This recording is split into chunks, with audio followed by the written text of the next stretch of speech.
Siz ekranda ko'rib turgan mana bu olov 1500 yildan beri o'chmay yonmoqda. Bu Eronning Yazd shahrida joylashgan Zardushtiylar, ya'ni otashparastlarning olov ibodatxonasidir. 1999-yildan Otash qadah ibodatxonasi Eronning milliy obidalari ro'yxatiga kiritilgan. Muqaddas olov turgan xona oldida ibodat uchun mo'ljallangan maxsus xonalar joylashgan. Olovning doimo yonib turishi uchun Xirbot nomli xodim javob beradi.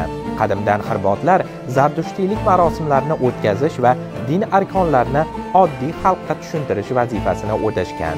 Olov doimo yonib turishi uchun esa unga har kuni o'rik va bodom daraxtining quruq shox-shabbalari tashlab turiladi. Ibodatxonaga tashrif buyuruvchilar o'z nafaslari bilan muqaddas olovni ifloslantirmasliklari maqsadida olov shisha devor bilan himoyalangan. Hozirda zardushtiylik diniga e'tiqod qiluvchilarning umumiy soni noma'lum, ammo hisob-kitoblarga ko'ra bu dinga taxminan 125 mingdan 300 minggacha odam e'tiqod qiladi. Bugun zardushtiylarning ko'pchiligi Hindiston, Pokiston, Eron, Afg'oniston va Ozarbayjonda yashaydi.